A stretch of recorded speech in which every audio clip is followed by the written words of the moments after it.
climatisation. C'est un moyen employé pour obtenir et maintenir sa maison à des conditions de température déterminées.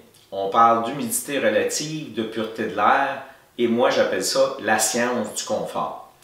Qu'est-ce qui touche cette science? On pourrait parler à peu près de 3 points majeurs. Le climat, la météo extérieure, influence l'intérieur de nos maisons. On va parler des types d'énergie et aussi de la mécanique qu'on a inventée pour nous permettre d'avoir un meilleur confort dans nos maisons.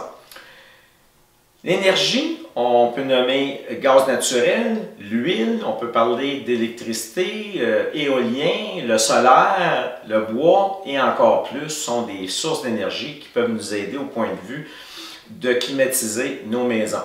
Je vous invite à aller voir si je vous nomme des machines ou des termes que vous aimeriez connaître plus. Allez sur Google et tapez les mots que je vais vous mentionner. On parle de thermopompe, système géothermique, filtre électronique, on parle de fournaise, biénergie, on parle d'échangeur d'air, air conditionné, fournaise, foyer, on parle de plainte électrique ou convecteur, plancher ou plafond radiant, humidificateur et déshumidificateur, chauffage de point ou principal. Il y a vraiment de quoi à se questionner et avoir de la difficulté à s'y comprendre dans le domaine de la climatisation. Moi, de mon côté, ce que je pourrais vous mentionner, que je vois qui serait peut-être vraiment amélioré dans plusieurs maisons que j'ai vues, bien ventiler sa maison et incluant le sous-sol. Parce que dans ma première capsule ou mes 2 premières capsules, je vous mentionnais 80% des plaintes viennent concernant les sous-sols et autour de la fondation. Donc, on parle aussi d'une question de santé.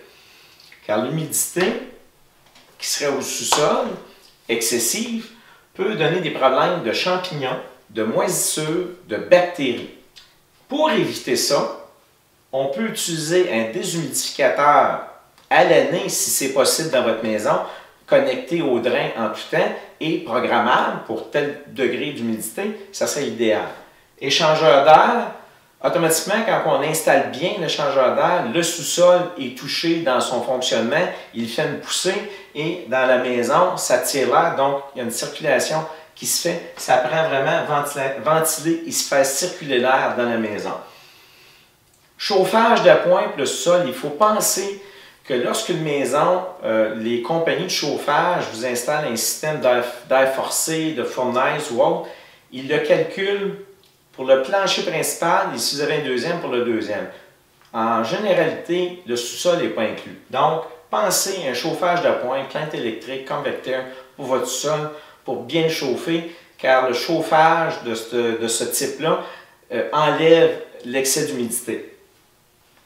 Fournaise, c'est quand la dernière fois que vous êtes allé voir votre fil s'il est en propre ou plein de saleté. Ce serait peut-être le temps après la vidéo.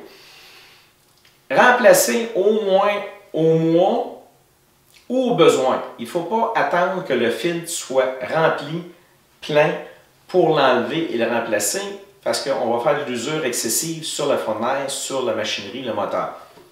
Échangeur d'air, il y a un filtre à l'intérieur. J'apprends peut-être une nouvelle spéciale ce soir à plusieurs d'entre vous. Il y a un filtre à laver dans l'échangeur d'air d'habitude.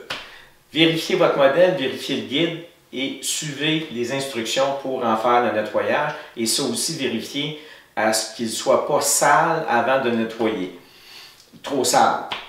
Les conduits de votre maison, les conduits d'air, importants au moins aux 3 ans et peut-être au besoin, si vous avez fait de la rénovation majeure ou d'autres travaux où il y a eu de la saleté spéciale dans la maison par déménagement des meubles ou autre, ce serait peut-être bon de penser au nettoyage.